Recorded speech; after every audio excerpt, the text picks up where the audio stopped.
우범기 전수미의 금요 미스테리 오랜만에 돌아왔습니다. 자, 오늘 제 오른쪽 끝에 전수미 변호사님이 드디어 오셨습니다. 발 다치셔가지고 한 주 쉬셨어요. 네, 인대가 파열돼서 그 계단에서 넘어져가지고요. 그러니까 정말 착하게 살아야겠다는 생각도 들고, 일단 무엇보다 꼭 이렇게 신이 전 계시다고 믿는 사람인데 잃어보니까 그 소중함을 알겠더라고요. 그러니까 저는 이제 오른손에 장애가 있는 장애인이지 다리에 장애가 있지는 않은데 다리가 이렇게 불편하다 보니까 인도의 1, 2cm 턱걸이가 얼마나 장애인들한테 불편한지, 그리고 장애인으로서 다리가 불편한 사람들이 갈 수 있는 화장실이 얼마나 없는지, 그러니까 그거를 온몸으로 지금 느끼고 여기까지 오는데 저 지금 정장이 다 젖었거든요.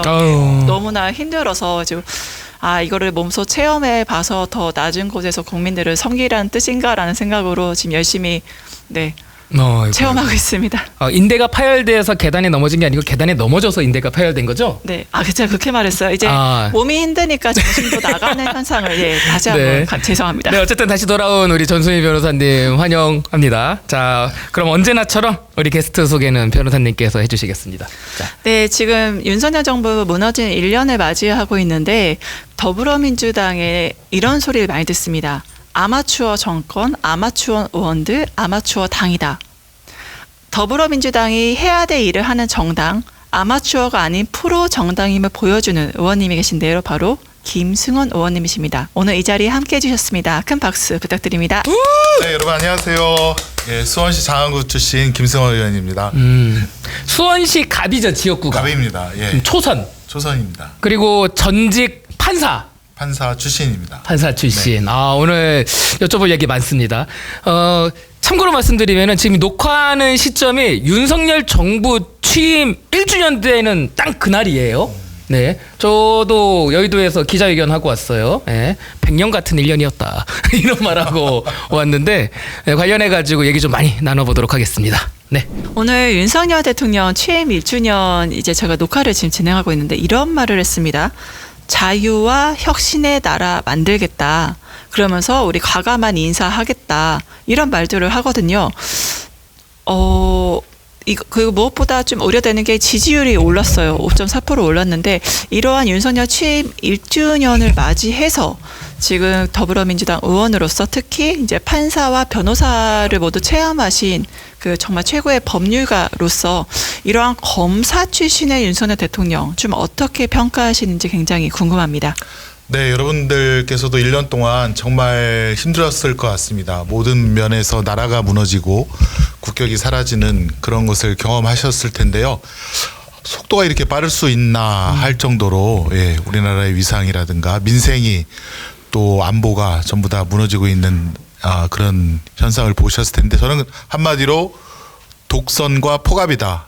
독선과 포갑의 정권이다.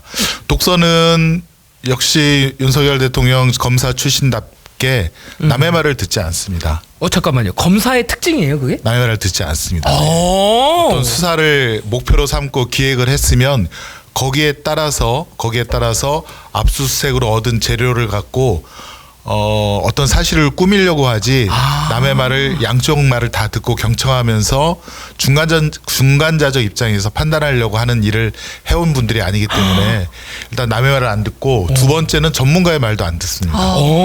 국정을 받았으면 전문가의 입장을 충분히 듣고 전문가의 그런 경청을 해야 되는데 지금 전문가들이 하나둘씩 청와대에서 빠져나가고 있어요. 대통령실에서. 네. 그래서 남아있는 것들이 근데 뭐 김건희 씨 라인이라든가 이런 사람들이 남아있기 때문에 전문가의 말도 안 듣는 그런 독선 불통 정권이다라고 말씀드리고 싶고, 두 번째는 포갑 정권이다.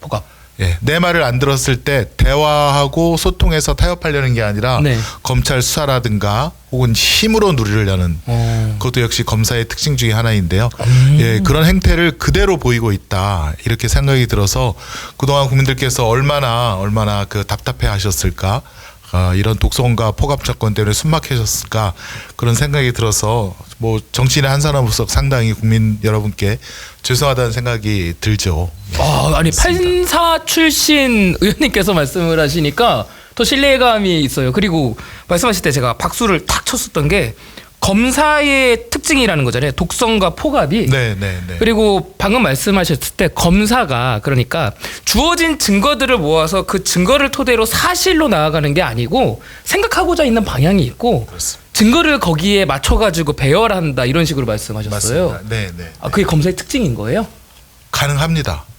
그거를 이제 법조계에서는 모자이크 기법이라고 하거든요. 주로 이제 국가보안법 사안에서 많이 쓰이는 건데 이제 국가보안법은 특히나 귀에 걸면 귀걸이, 코에 걸면 코걸이에서 아예 모자이크 전혀 사실관계에 관련 없는 거를 짜맞춰서 이미 정해진 결론으로 만들어가는 그런 기법으로 아마 그거를 말씀하신 게 아닌가 싶습니다. 맞습니다. 예, 예. 아, 그렇습니다. 실제로 사실이 중요하지 않군요. 네, 예. 이미 결론은 정해져 있는 거. 전화해서 궁금했던 게 독성과 불통을 얘기하셨는데 그러면 지금 김성환 네. 차장이 물러나고 이제 김태우 차장이 지금 네, 자리를 네, 하고 네, 외교 네. 그래서 어떤 분들은 윤석열 외교의 지도에 미국과 일본밖에 없다. 네, 네, 네. 이런 얘기를 하시거든요. 그럼 그게 좀 연관이 되어 있는 걸까요? 그런 독선. 지금 그 윤석열 정권의 핵심에 있는 분들은 우리 지금 국제사회를 신냉전주의의 부활이다 이렇게 생각을 하고 그런 의사를 여러 번 표명을 했는데요. 즉 뭐 중국, 북한, 러시아를 예전 그 소련 시대의 그런 뭐 공산주의 국가 일종의 뭐 악의 축으로 생각을 하고 그래서 그 반대에 있는 일본, 미국 그다음에 대한민국이 아무튼 협동을 해서 그런 반대 세력을 막아야 된다, 물리쳐야 된다, 주도권을 잡아야 된다 이런 생각을 하니까 자꾸 중국과 러시아에 대한 그 뭐라 갈등, 예, 갈등의 요소가 너무 깊어지고 있고 이것이 지금 이제 전쟁의 위험이 자꾸 쌓여만 가는 것 같아서 예, 지금 대한민국 특히 한반도의 평화 안보가 이게 무너지고 있다. 뭐 국민들께서도 많이 느끼셨겠지만 예, 일단은 뭐 해외 경제 쪽에서 우리나라에 대한 그 장기 채권을 팔고 있다는 거잖아요. 네. 예, 대한민국의 미래가 불투명하니까 장기 국채를 팔고 지금 빠져나가려는 모습을 보이고 있다는 것이 한반도의 정세가 불안하다. 이렇게 경제 세력 주체도 판단하고 있는 것으로 보입니다. 저 의원님이 이 독성과 포갑이라는 두 단어로 윤석열 정부를 꿰는 아주 유효한 키워드를 던져주신 것 같아요. 네, 네. 외교 같은 경우도 그냥 본인이 상정을 그렇게 한 거잖아요. 옛날 구소련 뭐 이런 거 네. 생각하면서 그래서 전문가들이 이제는 신냉전 시대로 진입하는 뭐 초입이다. 이제 세계화가 조금 무너지는 단계다. 이런 식의 조언들을 해줘도 안 듣는다는 거잖아요. 그냥. 네, 사실 저도 판사 10년 하고 변호사 10년 하고 나서 2018년도 문재인 대통령님과 함께 개헌 작업을 위해서 네. 청와대 행정관으로 일을 했었는데 그 1년 동안 아침 뭐 한 6시 반 출근해서 밤 10시, 11시 정도 퇴근을 했는데 정말 힘들었던 거는 우리 같이 일하시는 분들은 어떻게 보면 이제 미래를 만들어 나가고 대한민국의 그거를 갖다가 이렇게 결정하는 네. 미래지향적인 일을 하고 있는데 저는 법조인으로서 20년을 살다 보니까 아무래도 그 과거 일어난 일에 대한 판단 뭐 이런 거 또 이게 법적인 또 혹시 문제가 되지 않을까 이런 생각을 많이 하니까 그분들의 그 스피드라든가 그거를 따라가기가 굉장히 힘들더라고요. 아, 그러네요. 법조인과 정치인은 바라보는 시선이 다르네요. 정치인은 다릅니다. 미래를 보고 네, 네, 예, 네. 세상을 설계하고 법조인들은 과거에 있었던 일을 재료로 삼아가지고 네, 하니까요. 그리고 제가 아까 박수를 쳤던 이유 중에 제일 큰 게 이거였어요. 전문가들마저 떠난다. 그래서 네, 네, 네. 네, 독성과 포갑 때문에 제가 어떤 문제가 해결됐냐면요. 네, 네. 제일 궁금했던 게 야, 이거 윤석열 정부 정말 큰일 났다라고 생각을 하는 게 박근혜 정부 시절에도 작동했었던 관료 시스템이 무너졌다. 이게 어떻게 무너지지 도대체가? 네. 생각을 막 고민을 하고 있었는데 의원님 말씀 들으니까 관료들 말을 아예 안 듣겠네요. 지금 그러면은. 네, 제가 듣기로도 근데 윤석열 대통령이 1시간 회의를 하면 네. 50분이 자기가 떠든다는 거 아닙니까? 50분 내내 자기가 떠들고 근데 그게 뭐 전문가적인 식견이라든가 경험에서 나오는 말이 아니라 옛날에 젊었을 때 기억 그건 거의 뭐 아마추어적인 또 약간 과거적인 얘기를 자꾸 내보내고 그러니까 그 10분 갖고 나머지 전문가들은 다 이렇게 앉아 있는데 자기 의견을 또 어떻게 또 발표를 하겠습니까? 또 발표한 사람들은 뭐 잘렸다는 얘기도 있고요. 예. 그러니까 완전히 그냥 윤석열 대통령의 과거의 기억 속에 있던 국제 관계라든가 또 공동체 문화라든가 또 노사 관계라든가 이런 것들 이런 것들이 그대로 투영이 되어서 노조와도 대화하려고 하지 않고 돈 빼먹고 예, 있는 사람들을 약간 기업들을 갖다가 옥죄는 그런 반민주 세력으로 그렇게 규정하고 탄압하고 뭐 그런 일들이 마치 그 1980년대 전두환 정권 때 혹시 모르겠습니다. 윤석열 대통령이 옛날에 전두환 정권 때 그 국가보안법 위반으로 뭐죠? 그 전두환 대통령을 사형 선고한 적이 있다라고 들었는데 그때 그 시절의 그 기억 속에서 있는 게 아닌가. 그래서 마치 요즘 보면 1980년도 50 전두환 정권 때 와도 유사한 그런 행태를 보이고 있다라는 생각도 듭니다. 그러네요. 변호사님은 어떻게 평가하세요, 윤석열 그러니까 정부? 저는 지금 윤석열이 친미 치인 일을 넘어서서 숙미 숙일도 가는 게 아닌가라고 저는 그렇게 생각하는 이유가 지금 근데 계속된 거짓말을 또 반복을 이게 검사 특성인지 모르겠는데 왜냐하면 미국에 대해서도 사실상의 핵공유를 한다고 김태우 실장이 얘기했다가 핵공유 아니다. 미 국무부에서 바로 반발했고 일본에 대해서도 우리는 사실상 그거를 검증하러 간다 시찰단이 그랬더니 미국에서 경제산업성에서 그 검증 안정성 평가는 할 수 없다 이런 식으로 바로 드러날 거짓말들을 하면서 그렇지만 미국에 대해서 하나없는 양보와 그랜드 퍼주기라고 전 얘기를 하는데 외교를 철저히 사유화하면서 그랜드 퍼주기 미국과 일본의 한없는 양보와 퍼주기를 하고 있는 실정들이 굉장히 이제 저는 문제가 있지 않아 말씀하신 대로 7, 80년대에 힘이 있는 자들 일본이나 미국 같은데 한쪽으로 편승을 해서 가는 것이 오직 대한민국의 생존 방법이라고 착각을 하고 있는 정말 시대착오적 외교, 시대착오적 사고를 하고 있는 인간들이다라고 저는 이제 생각을 하게 됩니다. 그래서 이제 저는 여쭤보고 싶었던 게 지금 검찰총장 검사의 시각에서 대통령의 직위를 하고 있는 거잖아요. 그러니까 박광원 원내대표에 대해서 만나자고 제안을 하면서도 정작 이재명 대표에 대해서 영수회담 지금까지 응하고 있지 않고 이유는 피의자라는 이유로 그러니까 철저히 검사의 시각에서 그러니까 대통령으로서 통합과 미래로 나아가는 정치가 아니라 과거를 바라보고 누구를 옳고 그른 이분법적으로 판단하고 그 방향으로서 모든 국정 운영을 하는 것들에 대해서는 전체적으로 좀 어떻게 보세요? 뭐 윤석열 대통령은 정치라는 거를 해본 적이 없는 분이기 때문에 정치의 최종적인 목표가 민생과 경제라는 것을 알고 있는가 할 정도로 지금 오히려 정치 외교가 우리나라 기업들의 경제 수출 이거를 갖다 발목을 잡고 있거든요. 대중국 수출도 굉장히 급감을 하고 있고 문재인 대통령 때는 사실은 이제 북방 정책 또 남방 정책 또 이집트까지 세계 곳곳을 대통령이 다니면서 경제인들이 풀어야 될 숙제들을 탑다운 방식으로 한꺼번에 회담을 통해서 풀어주고 그 풀어진 영역을 자유로운 영역을 경제인들이 우리나라 기업들이 들어가서 수출이라든가 이런 활로를 열었는데 지금은 오히려 있는 것도 지키지 못하고 미국으로부터는 이용만 당하고 배신당하고 세상에 예, 일본과는 굳이 협력이라든가 연대할 필요가 없는 것까지 일본의 소부장 기업들을 용인으로 끌고 와서 거기서 수익을 나게끔 한다는 거 아니겠습니까? 그다음에 오히려 우리의 어떻게 보면 이제 흑자 최대 흑자국인 중국과는 지금 반한 감정으로 인해서 예, 수출길을 막고 있고 러시아도 사실 알토란 같은 그 대외 수출 흑자 국가인데 러시아로부터도 지금 그 배반이 아니라 거의 뭐죠? 거의 전쟁 국가 그렇죠. 비슷하게 적대 국가로 지금 취급을 받고 있는 상황이라. 그래서 어떤 청년은 눈 떠보니 전쟁 중 이런 얘기 하는 청년이 있더라고요. 네. 그렇습니다. 그래서 지금 윤석열 대통령은 오히려 그 국민들의 생존을 생존을 또 경제를 발목 잡고 있고 그렇게 누르고 있는 게 아닌가. 뭐 저는 이렇게밖에는 생각이 안 됩니다. 네.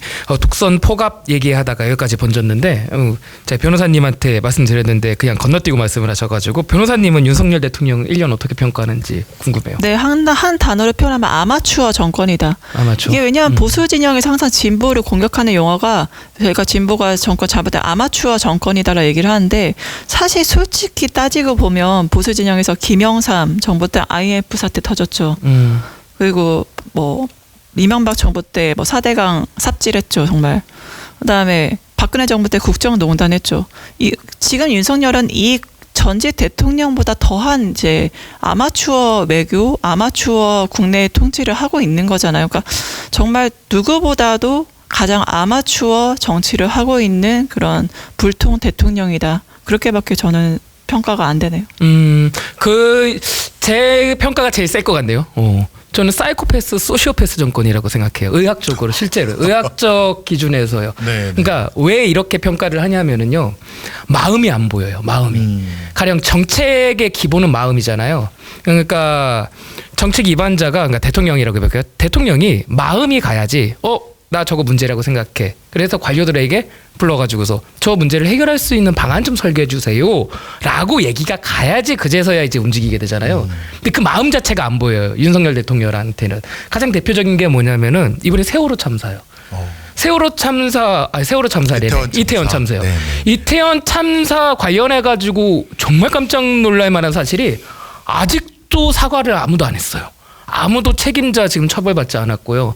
심지어 의도적으로 지우려고 하는 것처럼 참사 100일이 이제 크리스마스 시즌이었었는데 그때 시민들은 거리로 나와가지고서 막 슬퍼하고 있는데 뭐 쇼핑을 한다던가 이런 식의 어떤 액션을 취하는 걸 보면서 이 사람한테 마음이 없는 것 같다. 네. 저는 이런 생각이 크게 들어요. 저도 공감합니다. 제 그 유명한 정치인의 필독서 중에 아마 그 찢어진 마음인가요?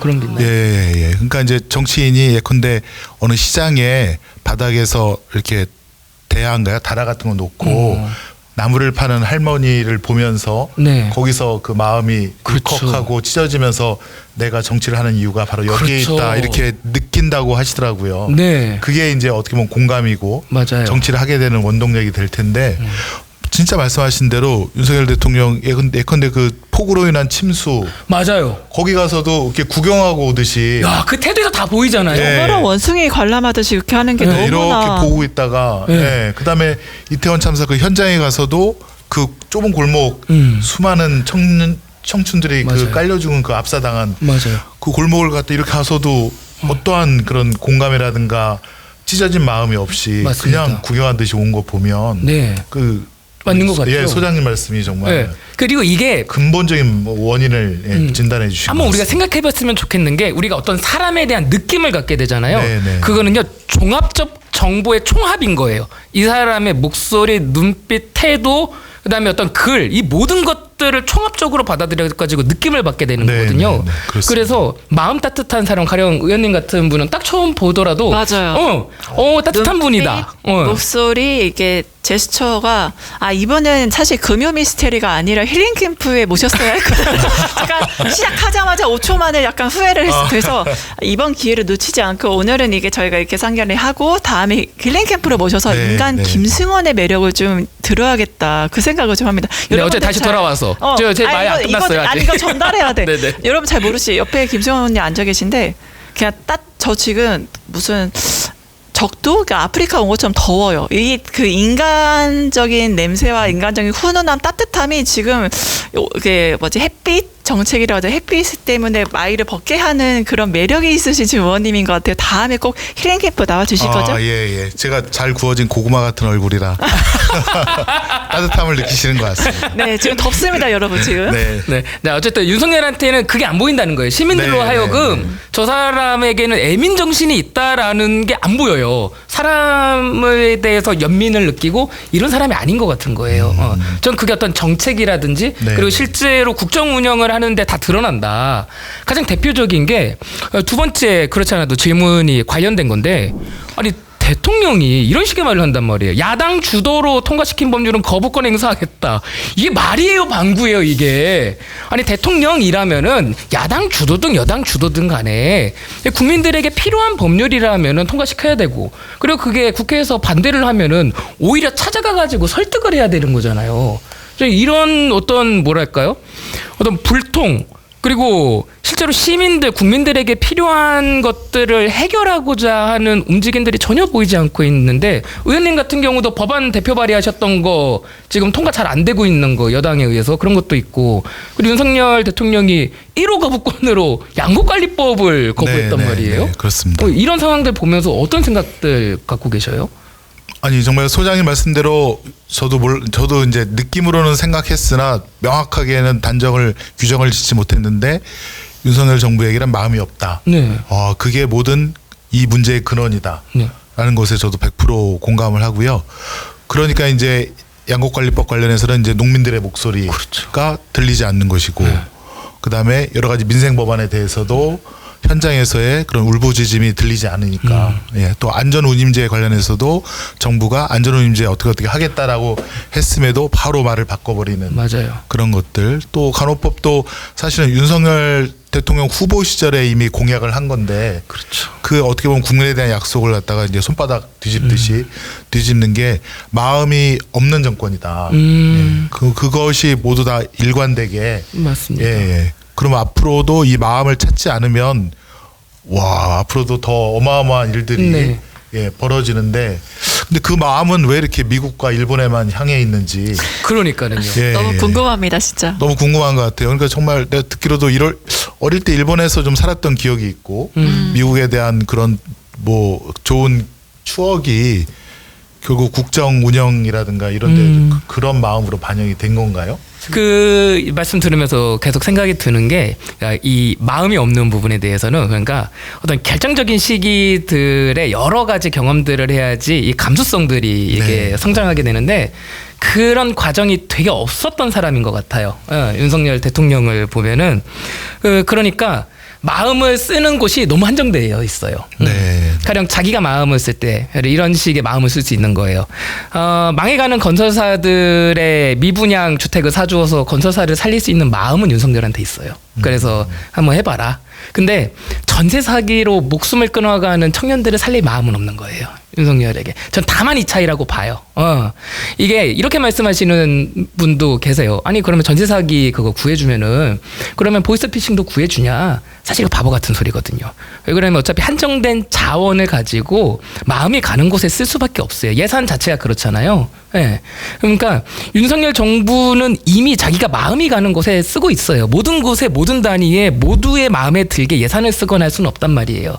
가령 건설사 살려주는 논리를 그러면은 보이스피싱 살려주냐라는 논리에 더해보면 어떤 문제까지 나아가냐면요. 나 치킨집 운영하고 있는데 치킨집 망해가는데 치킨집 살려주냐? 이렇게까지 간다는 거예요. 네. 그러니까 이거는 그냥 무슨 과학적이고 논리적 문제가 아니고 다만 마음이 가는 곳에 예산을 태우고 행정력을 태울 수 있느냐 없느냐인데, 윤석열이 하는 걸 보면은 약자에 대한 사랑이 너무 안 보여요. 너무 안 보여가지고, 그러니까 진짜 슈퍼 엘리트 코스만 살아와가지고 우리들 서민들의 식당 가가지고서 야 이번에 소주값 500원이나 올랐어, 1000원 올랐어, 이 계산하고 사는 삶을 아예 모르는 것 같은 거예요. 그래서 최근에는 저는 어떤 생각까지 드냐면은, 이번에 거짓말 말씀하셨었잖아요, 변호사님께서. 전 정말로 충격적인 게, 아니 대통령실이 국민을 상대로 이렇게 대놓고 거짓말을 한다고? 주어 생략 사건이요. 와, 이건 사실은요, 다른 사건들이 없었으면요, 이거 하나만으로도 우리가 탄핵 얘기권 해야 되는 거거든요. 네. 그게 바로 제가 분석할 때는 보수 진영에, 특히 지금 MB 사람들이 다 와 있잖아요. 그쪽 사람들 특징인 것 같아요. 문제를 터뜨려도 빠르게 국면 전환을 해서 거기에 민주당이 대응하려고 하면 이미 지나간 상황, 왜냐 다른 상황이 터져버리니까. 그래서 결국엔 국면 전환으로서 본인들의 위기를 계속 타개하는, 정말 말도 안 되는 그런 고개수를 보고 있는 느낌입니다. 그러니까 제가 드리고 싶은 말씀은 이건 거예요. 국민들을 정말 우습게 보는 거예요. 거짓말을 해도 된다 너네들한테는. 저는 지독한 엘리티즘의 발현도 보여요, 여기서. 어떻게 생각하십니까? 의원님 어떻게 보세요? 엘리트 판사 출신.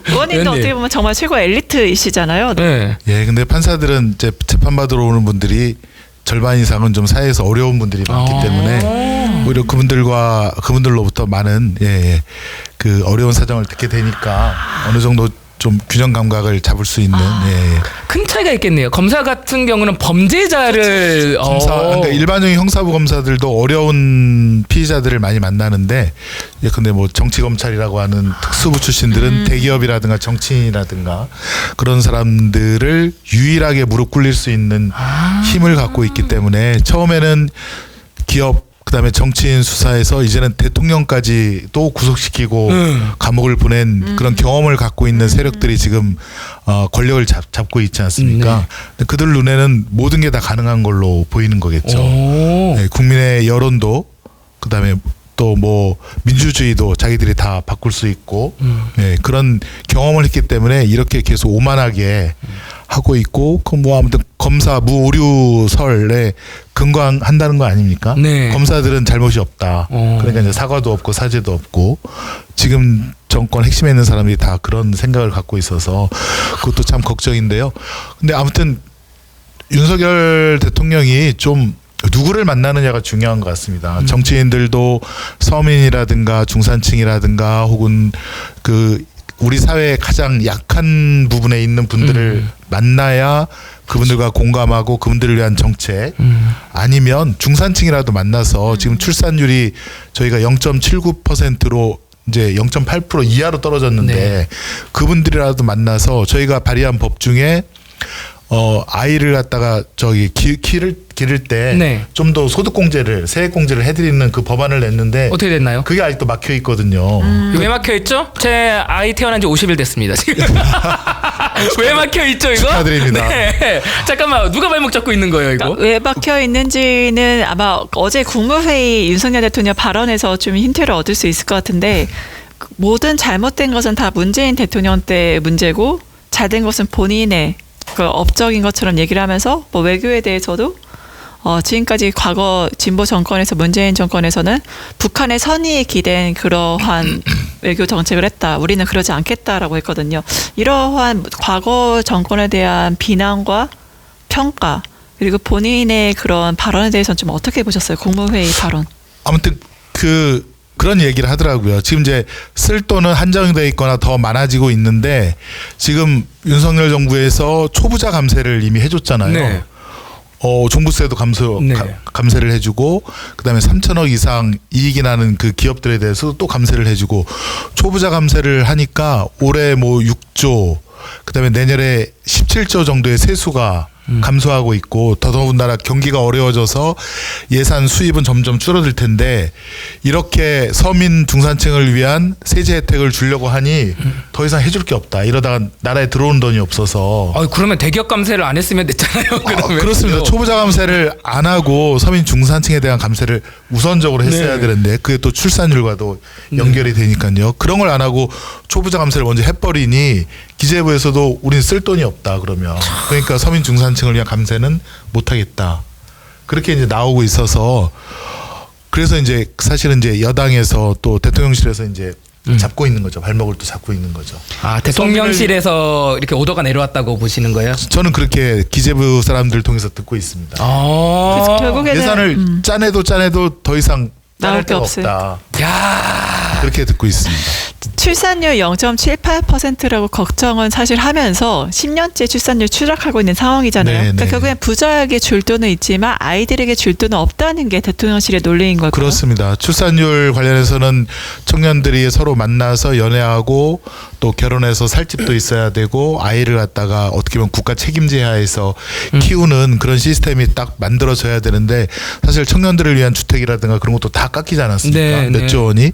그러니까 청년들은 사실 결혼하기가 힘들죠. 집도 마련해야 되고 아이도 키워야 되는데 솔직히 자신감이 없는 거 아니겠습니까? 맞아요. 제가 이제 아이 낳은 지 50일 됐다고 했잖아요. 오늘 예, 딱 예, 50일 되는 예. 날이에요. 제가 좀 피폐한데 조금 아이가 야행성이에요. 야행성이라서 잠을 못 자는데 제가 사실은 딩크였어요. 아내랑 아이를 낳지 않으려고 했는데 근데 제가 저출산 고령사회위원회 교수님들이랑도 여러 이렇게 포럼도 하고 그랬었어요. 생활경제 연구하는 딩크족이어가지고 그런데 얘기를 하다가 이거는 정말 재난이다. 이거는 너무 고통스럽다라고 비극이다라고 우리가 짚는 게 아이를 낳지 않는 딩크가 그냥 안 낳는 건 오케이다 이거예요. 근데 사람이라서 본능적으로 아이를 갖고 싶은데 경제적 형편 등으로 인해 낳지 못하는 거 이건 비극이다. 재난이다. 네. 라는데 합의를 저희가 봤거든요. 토론하다가. 네, 네, 네. 근데 아내가 생각이 바뀐 거예요. 오빠랑 결혼해서 사는데 나 행복한데 아이가 있는 세상도 꿈을 꾸게 됐어. 그래서 막 울기 시작하는 거예요. 네, 네. 그래서 제가 마음을 바꿔먹고 그럼 아이를 낳자. 네. 라고 하고 제가 이재명 후보를 엄청나게 지지했죠. 제가 네, 네, 네. 제가 그때 이제 만약에 저랑 아내만 살았다고 살다 그냥 죽는다고 생각하면 저도 부지부식간에 이런 생각을 할 수도 있었겠어요. 그냥 뭐 대충 행복하게 살다 죽지 뭐 어때 이런 생각을 할 수도 있었겠는데 아이를 세상에 이제 왜냐면 아이는 태어나고 싶어서 태어나는 게 아니고 저희가 그냥 끄집어낸 거잖아요 세상에. 그래서 조금 대한민국 진보를 누가 풀엑셀을 밟아줬으면 좋겠는데 이재명이라는 우리 민주당의 대통령 후보는 풀악셀을 밟아줄 것 같은 거예요. 진보의 엑셀을 막 열심히 했는데 졌잖아요. 네, 네. 지고 지금 윤석열 대통령이 됐잖아요. 네. 1년 동안 제가 보는 거는요. 후진기에 빵 넣고 풀악셀 밟는 거예요. 지금. 너무 끔찍해요, 진짜. 네, 네. 어떻게 하다 보니까 제기가 이렇게 나왔습니다. 네, 어. 지금 아이 출산율 얘기 나왔는데 거기에 더불어서 더불어민주당이 정말 민생을 위해 추진하고 있는 게 바로 간호법이잖아요. 네, 네, 그거는 네. 좀 어떻게 보셨어요? 간호법보다도 말씀해주신 네, 하세요, 네. 아이와 출산과 관련된 우리 이재명 대표의 기본사회 이론이 그러니까요. 이제 AI가 점점 발달할수록 여러 가지 이제 직업이라든가 직종이 사라질 텐데 그럼 인간은 어디에서 이제 일을 해야 되고 자기의 창의력이라든가 그런 거에 있어서 기본사회 이론이 그 우리 인간을 존엄하게 또 자기 개발을 할 수 있도록 하는 든든한 토대가 될 것이다라는 저도 확신이 있어서 이재명 대통령 후보와 함께 기본소득, 뭐 기본대출, 기본주택 등등 그런 인간이 반드시 갖춰야 될 의식주를 갖다가 국가에서 기본적으로 해주는 그런 정책을 꼭 만들고 싶었는데 정말 0.78%. 그런데 출산율도 0.78%네. 아무튼 그걸로 졌다는 거에 대해서 지금도 1년까지 사실 3월 9일 지고 나서 밥을 못 먹고 막 쓰러져 있다가 또 6월 1일 지방선거까지 질 수는 없으니까 네. 그냥 나오긴 했는데 아이고. 너무 아쉽죠. 나와서 또 6월 1일 선거 열심히 했는데 그래도 6월 1일은 반은 지켰으니까. 그래도 의원님은 수원 지키셨죠. 경기도 지키셨죠. 지켰죠. 예, 예. 진짜 대단하신 거예요. 그렇습니다. 맞아요. 네, 네. 진짜요. 와. 예, 예. 제가 이제 지역에 있는 곳들 많이 날아갔어요, 진짜로. 예. 어쨌든 그렇습니다. 네. 아니, 하나만 더 말씀드리자면 이게 윤석열 이제 취임하고 윤석열 대통령 이제 1주년 되는 날에 하는 녹화니까는요. 잠깐 돌아가서 생각을 해보면은 1년 한 반쯤 전에 우리한테 두 개의 미래가 있었던 거잖아요. 윤석열이 대통령인 세상이냐, 네. 이재명이 대통령인 세상이냐. 네, 네, 네. 근데 이 두 개의 세상의 간극이 그렇게 크지 않았더라면은 우리가 이렇게 고통받지 않았을 것 같은데 네. 두 세상의 간극이 너무 큰 거예요 지금. 네. 그런 고통들 우리 당원분들이랑 공유하고 싶어가지고 말씀드렸습니다. 네, 그래서 궁금해지는데 지금 취임 1주년 윤석열이 아니라 이재명 대통령의 취임 1주년이었으면 오늘 우리 사회는 좀 어떻게 달라졌을 것 같으세요? 국민이 주인된 사회, 정말 진정한 국민주권 사회가 이루어졌을 것 같고요. 왜냐하면 지금은 검찰공화국이라고 하지 않습니까? 네네. 검찰 왕국이라고까지 표현하는데 130명의 검사가 중앙부처 대통령실 요소에 있으면서 모든 국가 운영을 갖다가 지금 컨트롤하고 있는 그런 입장에서 어떤 국민의 목소리가 들어가는 게 아니라 위에서 국민 여론을 호도하려고 이렇게 표현을 하고 싶은데요. 국민은 이렇게 바라는 게 있고 이쪽으로 가려고 하면 자꾸 이상한 수사를 갖다가 터뜨린다든가 이재명 당대표에 대한 억울한 기획수사. 기획수사를 갖다 한다든가 그럼으로써 국민의 눈과 귀를 딴 쪽으로 돌리고 또 이번에 한때 그런 일들이 좀 너무 많은 것 같습니다. 그리고 또 이번에는 또 그 검찰에서 마약 수사, 마약을 뿌리 뽑겠다라고 하는데 맞아요. 진짜 이율배반적인 게 제가 작년 국감에 그 마약 수사 얘기를 한동훈 장관이 하도 얘기하길래 그럼 한 장관 그러면 당신네들이 마약 수사 어떻게 했는지 통계 같은 거 다 그 내봐라. 내가 우리가 경찰한테도 그 통계를 내봐라라고 했어요. 그랬더니 경찰은 지역별로 또 나이별로 또 마약 검거율이라든가 또 사건율, 기소 대비 뭐 실형 뭐 이런 것까지 다 통계를 해갖고 정확하게 갖고 온 거예요. 그래서 어느 지역이 마약이 갑자기 늘었다든가 그래서 그거에 대한 국정 운영을 이렇게 해달라고 질의를 할 수 있게끔 하는데 네. 검찰은 마약 관련된 통계를 작성하지 않습니다. 딱 그 한 장이 온 거예요. 그러면서 지금 마약 잡겠다고 그러는 거예요. 그러면 그냥 쇼를 하는 거예요. 근데 의지- 말이 안 돼요. 말이 안 돼. 그래갖고 아니 마약 수사에 대한 통계라든가 이런 거를 국회에다 국민의 어떻게 대표기관이 그쵸. 국회에다가도 제출 안 하면서 무슨 마약 수사를 갖다가 어떻게 전국적으로 효율적으로 하겠느냐. 그러면서 제가 한 장관한테 따진 게 지금 검사 100명 이상이 이재명 당대표에 대한 수사에 투입되어 있습니다. 그게 이제 서울중앙지검이랑 수원지검, 성남지검인데 그러면서 저도 이제 법조인이니까 어떤 얘기가 들려오냐면 민생 침해 사범이 네. 수사가 안 된다는 거예요. 와. 검사들이 없다는 거예요. 다 그쪽 기획수사로 몰려가서 그래갖고 1년이 넘었는데도 피해자가 호소를 하는 거예요. 왜 이 사기범에 대한 조사와 기소를 안 하느냐. 그래갖고 저희가 검찰한테 기소 몇 건 했는지 갖고 와봐라 했더니 안 내요. 안 내서 우리가 아이디어를 내고 그럼 법원에다가 그럼 검사들이 얼마나 기소했는지 사건 수를 달라 그랬더니 법원은 주더라고요. 네. 아니나 다를까 성남지청이 예전에 462건 7월 한 달에만 462건을 기소했는데 기소가 260건으로 떨어졌어요. 오, 세상에. 그 수사를 제대로 안 해가지고요. 안 해. 그러니까 그 기획 수사만 하고 민생 수사를 안 하니까 그러니까요.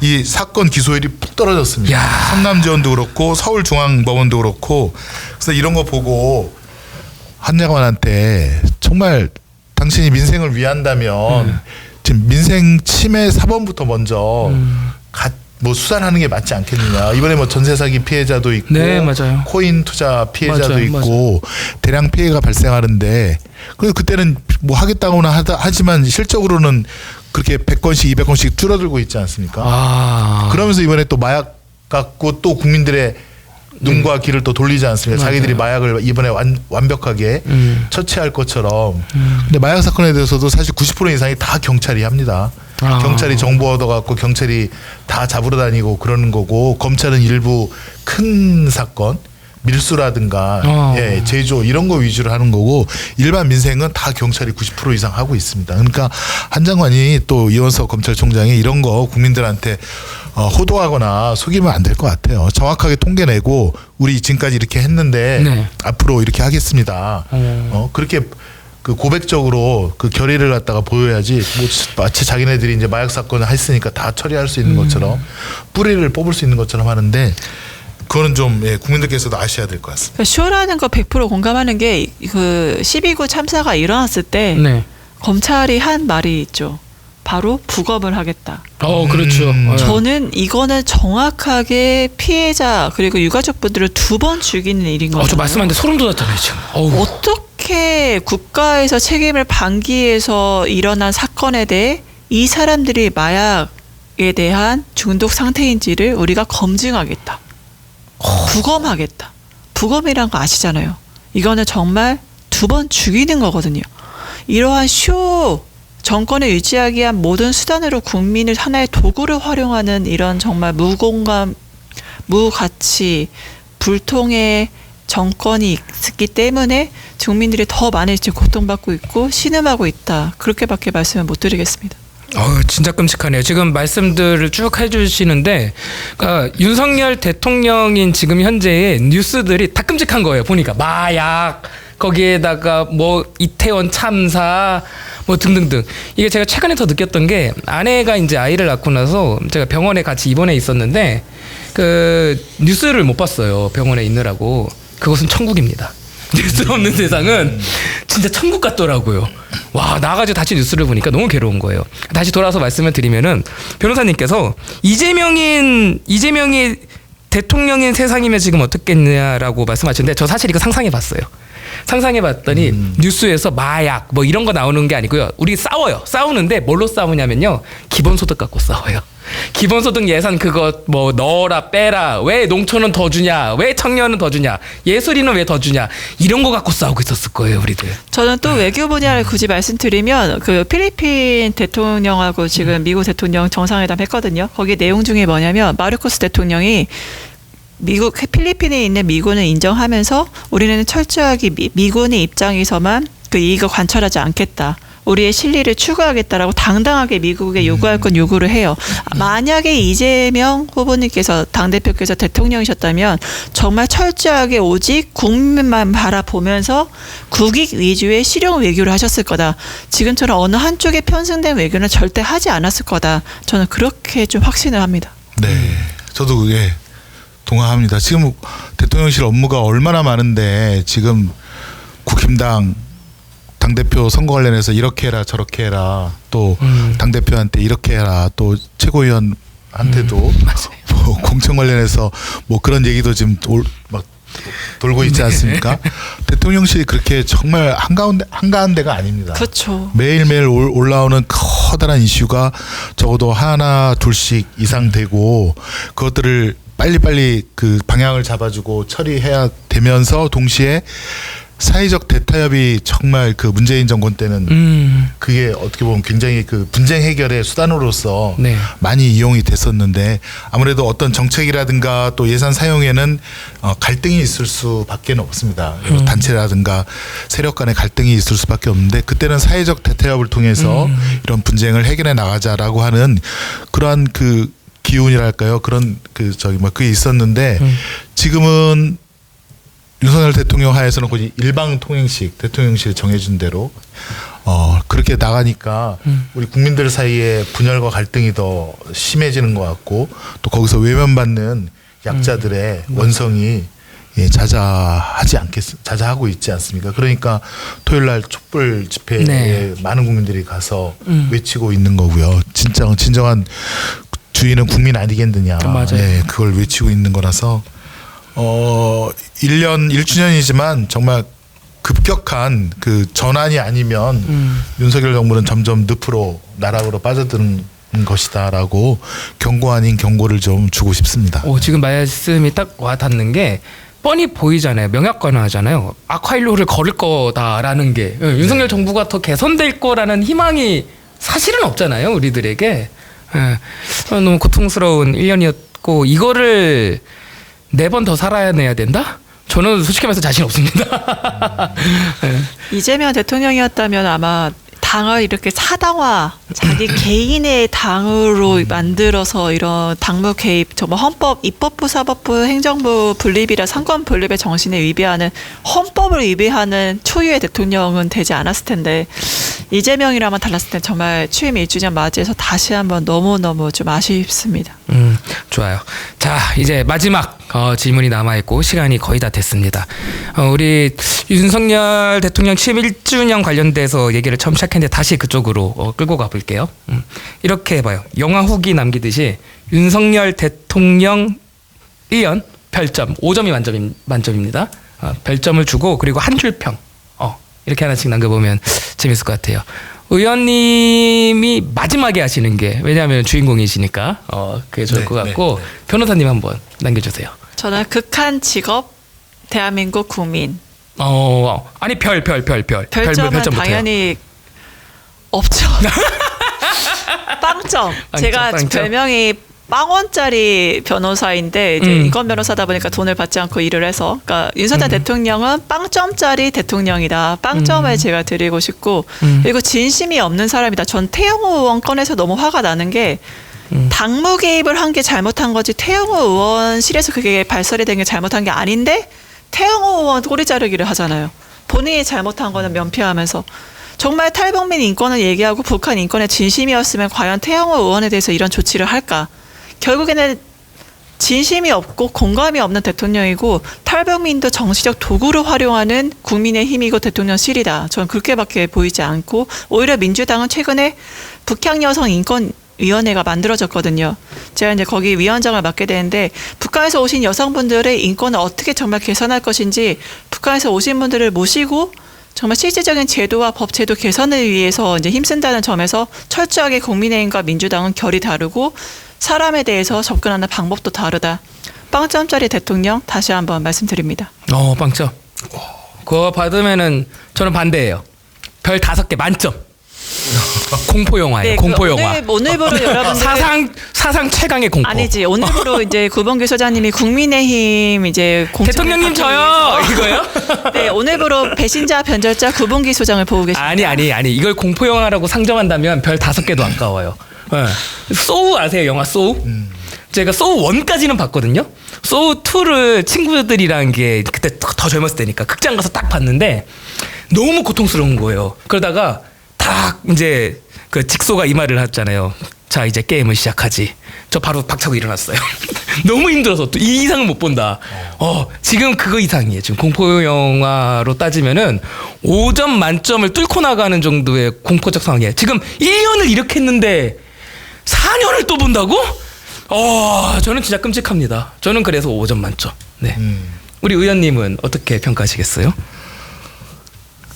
지금 여론조사를 보면 대통령 국정 운영 지지율이 제가 볼 때는 20%로 안 되는 것 같거든요.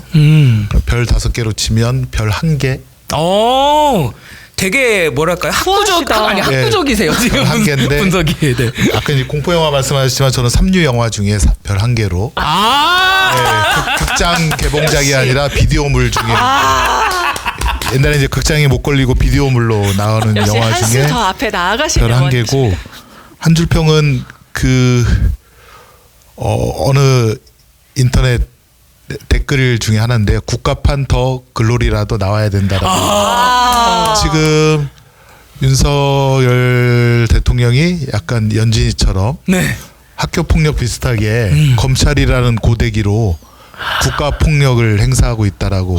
너무 센가요? 아니요. 너무 저 정확한 공감하고 있어. 표현이 있어서 소름 돋았어요. 예, 무고한 사람들이 이렇게 지지고 있는데 예전에 똑같잖아요. 오라를 받으라 하놓고 네 죄를 뭐 알라 그러면서 막 지지듯이 예, 검찰이라는 그 정치 검찰이라는 그 도구로 지지고 있는데 이거에 대한 그 정신적인 피해라든가 또 민생 경제가 무너지는 피해를 국민이 다 보고 있거든요. 맞아요. 그러니까 국가판 더 글로리라도 나와서 반드시 응징되는 그런 결과가 나와야 된다라는 네티즌 의견에 저도 100% 동의를 합니다. 그게 현실에서 꼭 국가판 더 글로리가 나왔으면 좋겠네요. 네. 내년에 총선에 만약에 민주당이 대승을 하고 민주 세력이 압승을 하면 분명히 개헌이 나올 것이고 그러면 우리 뭐 정봉주 위원장께서 대통령이 그 공화국을 끝내자. 네, 그래서 이제 대통령 임기를 끝내고 새로운 뭐 8공화국인가요? 9공화국 같은 걸 만들어서 새로운 대통령제를 시행하자. 그것이 유일하게 합법적으로 윤석열 정부를 끝낼 수 있는 길이다라는 그 말씀을 하셨는데 상당히 경청할 만한 혹시 이유가 판사시니까 있다라고 생각이 돼서 내년에 꼭 그렇게 민주시민의 힘으로 이 정권을 무도한 정권을 단명시키는 그런 결과가 나왔으면 좋겠습니다. 할렐루야 아멘. 할렐루야 아멘. 특정 종교를 무엇이든 전쟁터에서는 무신론자도 신을 찾아요. 할렐루야 찾을 것 같아요. 저는 이제 당원분들이 저희 오늘 이제 방송을 보시면서 되게 또 다른 희망을 얻으실까. 독선 불통 대통령과 대비해서 이렇게 공감하고 소통하고 미래를 제시하는 의원으로서 되게 많이 희망을 얻으실 것 같아요. 그래서 희망을 얻으실 우리 당원분들, 우리 국민들에게 영상 편지 좀 부탁드립니다. 영상 편지요? 네. 늘 죄송스러운 마음뿐입니다. 예, 저희가 아무튼 최선을 다했어야 되는데 1년 전 국민의 마음을 얻지 못해서 이렇게까지 많은 분들에게 고통을 주게 되었고 그에 대한 철저한 자기 고백과 반성이 있어야 내년에 다시 국민들로부터 선택을 받고 국민들에게 희망을 드린다고 생각을 합니다. 저희 민주당이 요즘 이런저런 이유로 뭐 언론에 많은 질타를 받고 있지만 사실은 보수 언론이라든가 또 극우 언론들이 조작하는 또 과장하는 그런 것들도 있긴 합니다. 그렇지만 저희는 모든 그 면에서 더욱더 높은 도덕성으로 또 올바른 마음과 몸가짐으로 오직 민생만을 최우선으로 한다는 목표 아래 또 국민들 앞에 반성하고 또 절제하면서 또 과감하게 도전하고 그 맨 앞에 서서 싸우는 그런 모습을 꼭 보여드리도록 하겠습니다. 이렇게 함께해 주신 시청자 또 국민 여러분 고맙습니다. 아니, 수를 안 할 수가 없습니다. 법정에서 주문을 푸시는 줄 알았어요. 가슴이 떨려. 가슴이 떨려요. 너무 좋았어요. 신금을 울리는 너무 좋았어요. 너무 좋았습니다. 개인적인 저는 좀 이제 끝나는 시간이니까 말씀드리자면은 지난 정부 시절 우리 문재인 대통령 정부 시절에 개헌안 작업하는데 참여하셨다는 거 저 몰랐어요. 네. 듣고 사실은 그 얘기 되게 하고 싶었는데 그 본류가 아니라서 이렇게 꺼내지 못했었는데 의원님이면 그런 개헌안 참여하셨겠다 라는 생각이 들었던 게 제가 그거를 다 읽어봤거든요. 읽어봤는데 노무현 대통령 정신이 되게 많이 녹아 있더라고요. 분권, 지방자치, 균형발전 보면서 알겠어. 그만 말해. 저도 그 개헌안을 보면서 막 얘기를 하게 되는 거예요. 알았어. 그래. 진심인 거 알겠어. 막 이러면서 되게 말을 걸어오는 개헌안이었거든요. 좀 따뜻한 개헌안이었어요. 그런데 거기에 참여하셨다고 하니까 그런 분이셨구나. 이런 생각하면서 오늘 조금 뭐랄까요? 눈에 하트 그려진 상태로 오늘 저 임했습니다. 제가 의원님 잘 모셨죠? 네. 변호사님 어떠셨어요 오늘? 오늘 저는 이제 의원님 모셔서 이제 의원님에 대해서는 제가 원래 개인적으로는 잘 알고 있었는데 이렇게 직접적으로 의원님의 섹시한 뇌와 그러니까 좀 완벽한 남자인 것 같아요. 뇌가 섹시하고 차가운 남자 대부분 가슴도 차가운데 마음은 너무 뜨거운 남자. 잠깐 판사님 이거 성희롱입니까 아닙니까? 아니 성희롱이라서 저는 되게 좋게 얘기하는 칭찬으로 뇌도 너무 이렇게 지적인 그런 충만감과 기쁨을 같이 누리면서 이제 가슴도 너무나 공감하는 그런 우리 사회가 너무나 절실하게 필요로 하는 그런 지도자 이제 의원님이 아니셨나라고 전 너무너무 행복한 시간이었습니다. 우리 의원님은 어떠셨어요? 저희 둘이랑 방송 처음 해보셨는데요. 네, 오늘 그 구봉기 소장님과 또 전수희 변호사님의 금요 미스테리 나와서 제가 약간 미스테리한 모습을 보여드렸어야 되는데 사실 우리 두 분의 그런 그 파이팅에 제가 많이 격려를 입어서 오늘 속에 있는 얘기를 많이 꺼내는 것 같습니다. 너무 좋았습니다. 아무튼 저도 참 여기서 더 용기를 얻고 더 힘을 내야겠다라는 그런 마음을 갖고 더 희망을 갖고 돌아가도록 하겠습니다. 네, 고맙습니다. 시간이 다 돼서 여기까지 듣는 것으로 하고요. 개인적으로 팬이 되는 시간이어서 저는 빨리 이제 녹화 마치고 손도 좀 잡고 셀카도 좀 찍고 해야 되겠습니다. 자, 저희는 다음 주 금요일에 돌아오도록 하겠습니다. 자, 여러분들 감사합니다. 다음 주에 봬요. 다음 주에 봬요. 감사합니다. 자, 감사합니다.